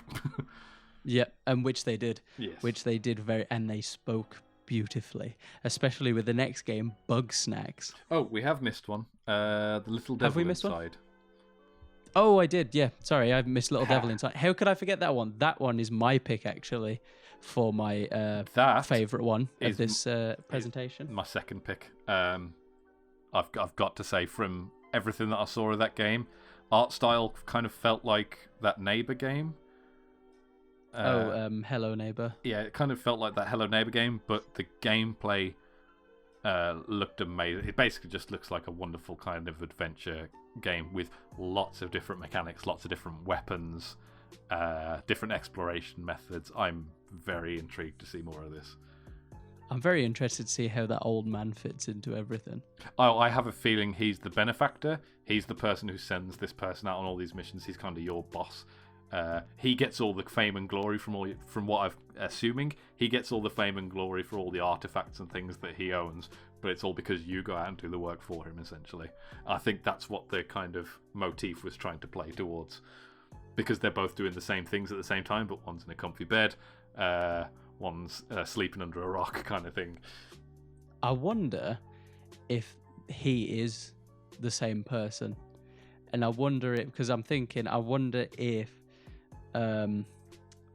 when you go out and do these missions, you sort of jump forward in time and you see the ramifications of those things. Like, you might become progressively more famous as time goes on. Yeah, that would be an interesting aspect. Like, maybe your house gets bigger after every takedown or something, and then, like, because you see him walking down the street, maybe more people flock to see you or something, and you just see the fruits of your labor as you get older. It had a very Monster Hunter kind of feeling to it. Yeah, and so that is why that is my pick. That is the one I will be looking out for most definitely. But yeah, sorry, back to Bugsnax. Bugsnax with the wonderful audio track. Don't Hug Me, I'm Scared, mixed with the gameplay of Octodad. I think it's going to have a very similar kind of gameplay to Octodad, not like the experimental kind of movement gameplay, but the experimental system of trying out different things and doing different things to your body and stuff. It kind of gives me Katamari vibes without the ball. Yeah, it's a good analogy. The next one is that I think you will be quite interested in is Demon Souls. Yes, I think this is because I've played Bloodborne, I think, to completion. I've played Dark Souls 3 and I've played Dark Souls 1. I haven't played Dark Souls 2, but I've never played Demon Souls. So this is the perfect chance to go back to where it all began, and I'm assuming, and a lot of people are, because it's built from the ground up, that a lot of the janky mechanics are going to be improved. Visually, it looks really nice as well. So I'm definitely going to give that a go. Every game on this list looked visually amazing. I have to admit, I didn't see a game where I was like, because in contrast, I'm throwing shade at Xbox again. I'm doing it. They when I was watching some of the games that showed up on the PlayStation stream, I was confused at first and thought they were just showing previous generation games, and then we're gonna show like a swipe across the screen to show like the Xbox Series X gameplay. But with all of these games that were shown here, I didn't think any of them, I didn't even think about any of them being on PS4, because I was like, oh shit, these look really good, and I don't want my PlayStation to explode into frames, because it's currently struggling as is.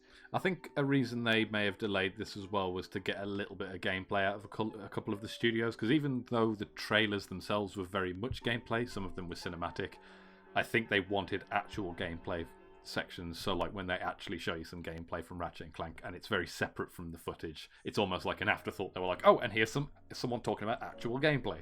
And oh shit, Xbox didn't do this. Add gameplay. Yeah, I have a feeling that might have been the delay, was like, which studios could actually provide us, like they probably sent out a message to all the studios like, which ones of you can actually provide us with some gameplay? Miles Morales was like, no. Gran Turismo was like, yeah, we've got some. Miles Morales did show some gameplay.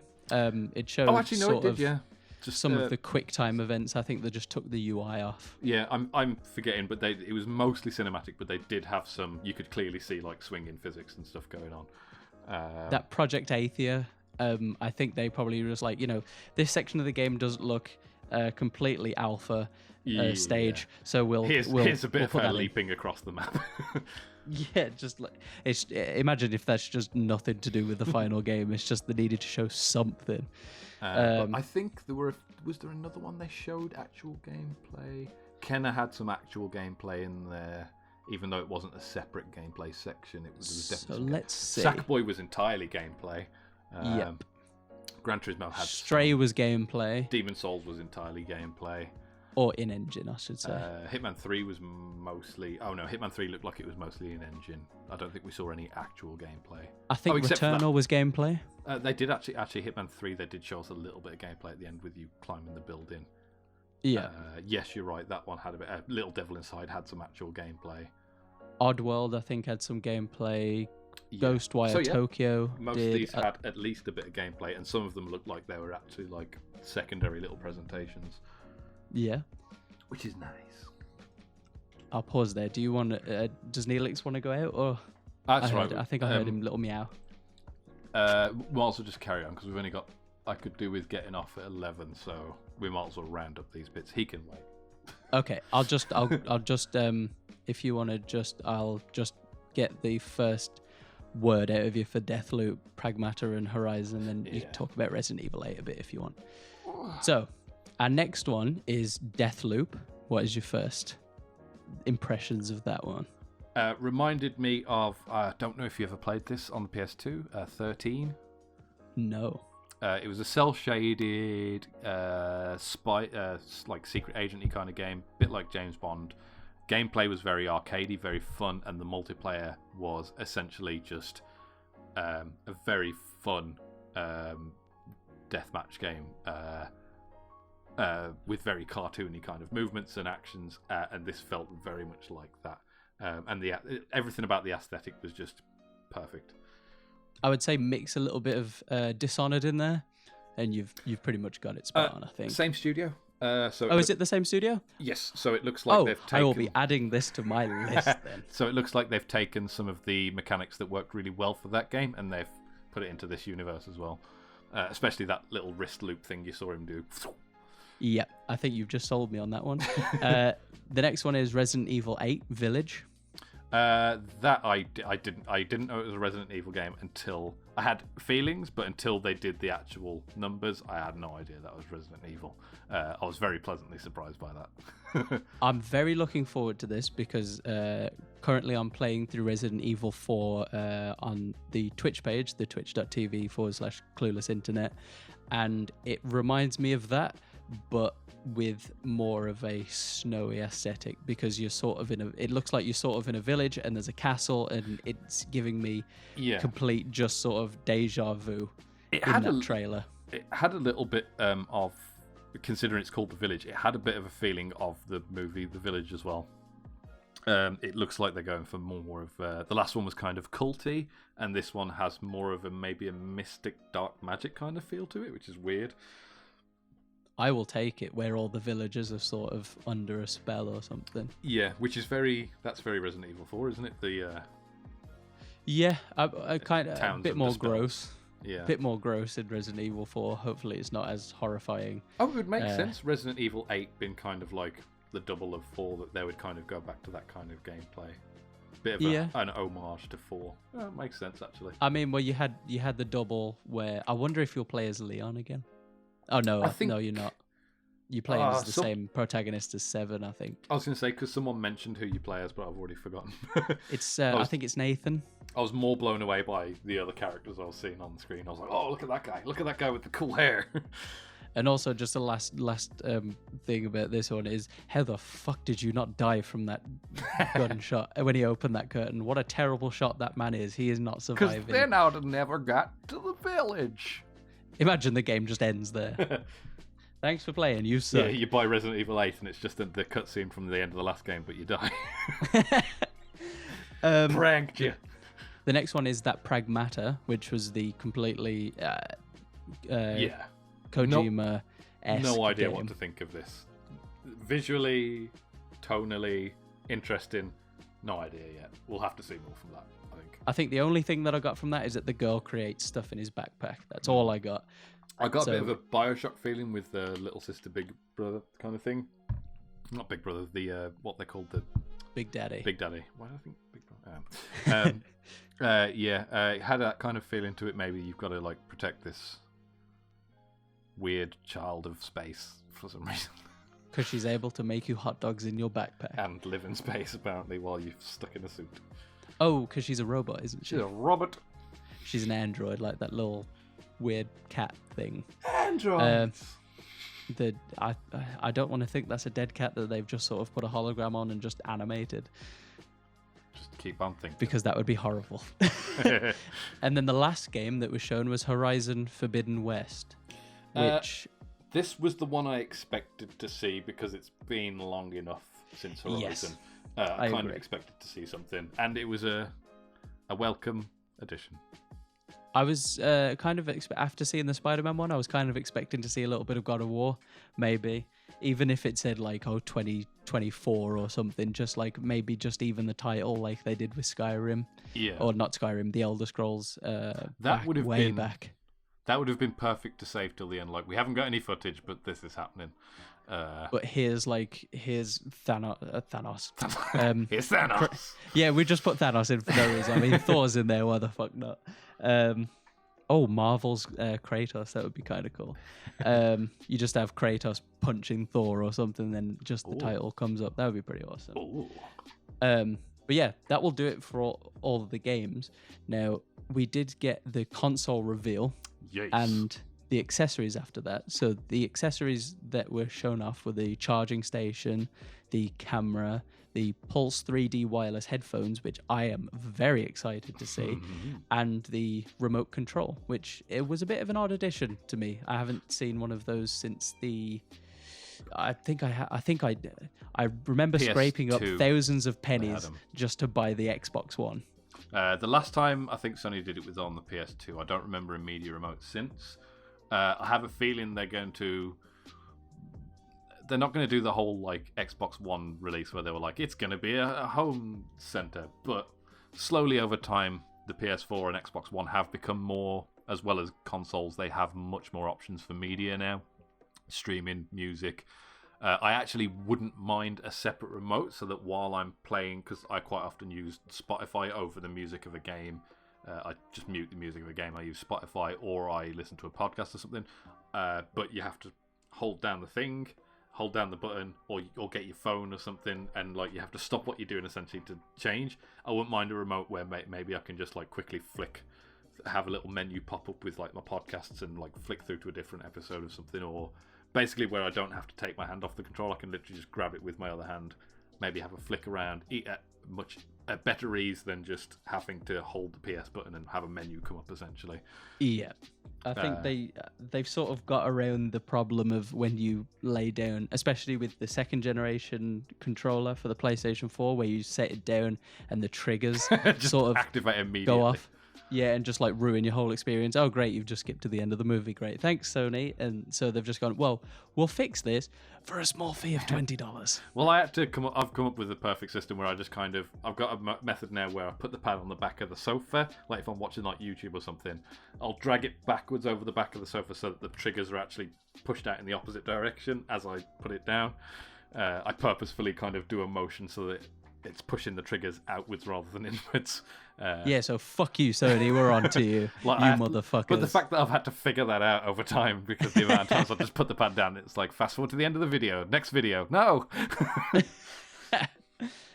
So, lastly, I will ask you, what do you think of the console? After all of these different sort of mock-ups that people have shown, after all of the different discussions people have had, what are your sort of initial thoughts of the console? Because I assume they'll change. Your views will probably change, especially when you get to see it in people's hands, houses, stuff like that. But what are your initial thoughts of this console? I'm glad they've gone for a statement piece after seeing the kind of Xbox minimalist fridge kind of design. I know that people have made the joke of like a fridge and a router, but I like that they've tried to make a statement, but also at the same time, it doesn't look like it's entirely for visual aesthetic. I think some of it is actually for function. If you see the vents actually run all the way along the PlayStation and actually push all of the air upwards, By the look, well, I'm just assuming, but from the weight, because you can kind of see the ridges of the ventilation, I have a feeling rather than a big fan like on the Xbox, you'll have maybe better placed fans that actually move because hot air rises. You want to get as much of that heat away from the. I actually think you'll get more of a benefit from it standing up than on its side, because I think the vents are designed to move as much heat away from the internals of the console, therefore reducing the amount of time the fans need to stay on, therefore reducing the noise of the console essentially. And I think if it gets too hot, it might have to power up the fans a little bit, but I think it will probably remain cooler for better periods of time. I think the Xbox and the PlayStation have both focused on that for this generation. And I think they're both just two different answers to the same question, essentially. So even though it can look a little funky, I'll forgive Sony for that because it looks like they've actually got something that has been a major criticism of the PS4 that it looks like they've actually taken that seriously and tried to reduce it. So good on them for that. Yeah, I agree with you. And there is a video that I will leave in the description that people can watch from one of my this is actually my sort of staple for whenever anything new gets announced about these consoles or anything. This is the guy that I go to watch, the Innocence guy that I recommended. I was just assuming that this, based on the shape and the direction of the vents, I was just assuming that this was to reduce the amount like the fans need to be on, and it looks like this video confirms it. That's interesting. Well, the thing is, we knew that this was going to happen for quite a while. We knew this back when Mark Cerny talked about. You remember that Mark Cerny talk that he did quite a while ago, that hour talk, because there's no longer a variable power consumption. The console is going to stay at the same power constantly, no matter what game you play. No matter, I mean, like the developers can change it. I think the developers can say, "Oh, well, we need." You might need to override it for particularly heavy points in games and stuff. Yes. But the thing is with that, if your game needs it to be at a certain point, it will stay at that point constantly.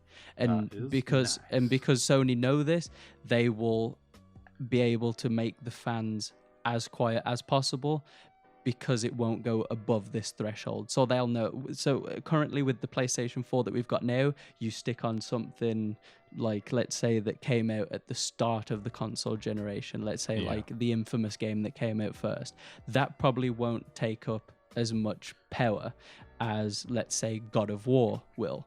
So with that difference, you'll see a different level of fan noise, whereas with this PlayStation, you'll sort of see the same. You'll sort of see the same power consumption, because I think it will essentially just be either maxed out. I think it just stays maxed out, the power consumption. So then your console will just sound the same consistently while gaming. I assume it'll be lowered when you're not in a game, so it will be a bit more quiet, but I think it will be a lot better. Plus these vents are huge. We haven't seen the back of the console yet, so I'm wondering how far back the vents go as well. So I think with by the the looks huge of it, vents, it's not going to be funneled through like a tiny hole like the current PS4 and PS4 Pro is. No, by the looks of it, it looks like that vent runs from about midway at the front of the console, probably all the way around to the back. Because it definitely doesn't run all the way down the front of the console. I don't think. I think it starts about midway up. Yeah, the ventilation. I think it does. Yeah, I think you are right. So that'll probably just end about the same place at the back, but I'm interested to see what's going to be on the back of the console, because that's the one thing that we haven't seen yet. Well, it looks like the shape of it, kind of the way it's funneled like that, is it looks like it's designed to funnel the heat, essentially. So you've got that compressed section at the middle or in towards the bottom where most of the CPU work's going to happen, probably. And then that area up the top, I think the console's so big because a lot of that area is going to be hollow. So instead of having a huge, gigantic fan, they're utilizing physics, essentially. I wonder if that might be the place where, because they have got the dedicated audio chip and stuff like that, and maybe the graphics card. I'm not sure how big the graphics card is going to be, because the graphics card will have its own fans as well. So they may just put everything that's got a fan up top, and then shunt everything that's going to be kind of cool towards the bottom. But luckily you can have this on its side, so they're going to have to figure that out as well. I think you want the warmer stuff at the bottom. I think that's the point of the console and the shape of it.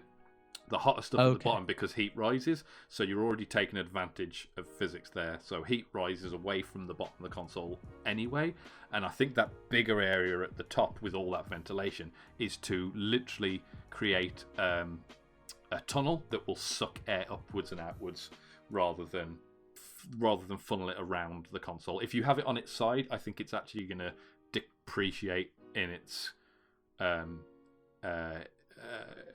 design for heat management, because you're no longer funneling heat up, and you're funneling heat up to the top of the console, which just looks like a ridge essentially. So I think you'll probably actually reduce the performance by putting it on its side. But I have to agree with you wholeheartedly that I definitely prefer this design to the Xbox, the literal Xbox. It's definitely making a bit of a statement. It is. It's going to be. I mean, it's going to be more of an eye catcher as well when people come into your house or your bedroom, whatever. It's going to be, oh, is that a PlayStation 5? Instead of just, oh, why have you got a fridge in here? Oh, it's a console. And another thing I noted from the top of the presentation as well was that they had said, much like Unreal 5, is that they had focused this time around, and Sony's notorious for being very stringent with its hardware information and specifications to developers and stuff. I have a feeling this time around developers have actually been given more control over the hardware, which since the PS3, since the first online console, they were very strict about, which is why it was so hard to program on the PS3, a bit easier on the PS4. And I think the PS5, they're aiming for the easiest. Like, developers will actually have more control over the hardware and been able to utilize that for the quality of their games. Yeah. And have you got any final thoughts on this? I want one. I agree. But I suppose my final thought is that it's roughly about 40 centimeters high. That's what she said. Slash wide. I mean, if you put it on the side. That's what she said. Jesus, that would take me away. That would destroy you. But yeah, so that shall do it for the console wars for now. We just got to wait on. All I'm waiting for now is the price. Yes. I'm waiting to see the back, to see the ports and everything. I am looking forward to seeing the UI, which I think we did get like a tiny sneak peek. I have a feeling that those vignettes, those very nice logo pieces that you saw of the symbols, I have a feeling they're going to be either screensavers or part of the boot up screen or something like that. I hope they're like backgrounds, animated backgrounds that you can have. Or all three. Why not all three? I will take it, and then the PlayStation just lights up. Oh, I did see somebody mention. Sorry, before I end this whole shebang, this console looks like it's going to be very good for customization. Now, you know, sort of just the sides like and everything. Face plates and stuff. Yeah. So I have a feeling too. Yeah. So the sides of these, the Sony logo and the PS4, like the PlayStation logo, are cut into the side of it. Yeah. So I think if you get a custom console, they'll do that for the whole side. Maybe even both sides, where they'll just cut out sides and then they can put LEDs and stuff inside, and it'll just be good. It'll just look great. And even the controller looks like perfect for customization. Yeah. All these custom controller and custom console companies are just foaming at the mouth. What I think would be a really good opportunity for Sony to make a shitload of money on controllers is to just offer a basic web app where you upload whatever fucking skin you want, obviously as long as it's not copyright infringing, where you can upload whatever fucking skin you want and you can order your pad with that print on the white area, essentially. I think that might be what they're planning on doing. If they did that, like, I probably would like avoid buying a pad at the day. I'll be like, no, I want this pad. Just give me a controllerless bundle. That would be. I think that would be a good option as well. Oh, we didn't mention that there is a digital version. So if you're just a solely digital player, it's a lot more aesthetically pleasing, and probably costs a little less, maybe $50 to $100, maybe. But We'll see. The only impressive point I would say to the non-digital version is that everyone's saying that this is the first console with a HD Blu-ray DVD. A 4K. 4K Blu-ray, player. that was it. So this is essentially probably going to be one of the cheaper options for a 4K Blu-ray DVD player. Yep. Welcome to the future, boys. But yeah, I think that will do it for this episode. Have you got anything that you want to say in closing? No, Because I think we've gone on for long enough. I think tight episode. people are getting sick of our voices at this point, and Well, they can fuck off. I can't. Yeah, fuck you. So yeah, that will do it for this episode. You can check out all the links to everything that we've talked about at cluelessinter.net. You can follow us on Twitter at cluelessnet. You can email us if you want to email us anything, any stories, anything like that. You can email us at podcast@cluelessinter.net. I'll be streaming over on twitch.tv/cluelessinternet. Currently, I'm on a schedule of 6:30 p.m. GMT on Sundays.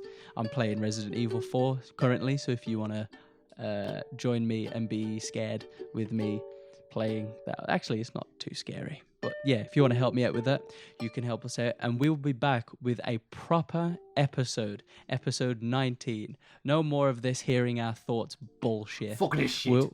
We will be back with some solid content next week. Or not next week. We'll probably be back maybe 1 or 2 weeks. We'll probably return to not bi-weekly, but fortnightly schedule. Bilingual. Sure. Sure. You speak French, right? Fortnightly, sorry, yes. Yeah, our fortnightly routine schedule. So we will either see you in a week or 2 weeks. We'll see how much work we've got on our hands to do.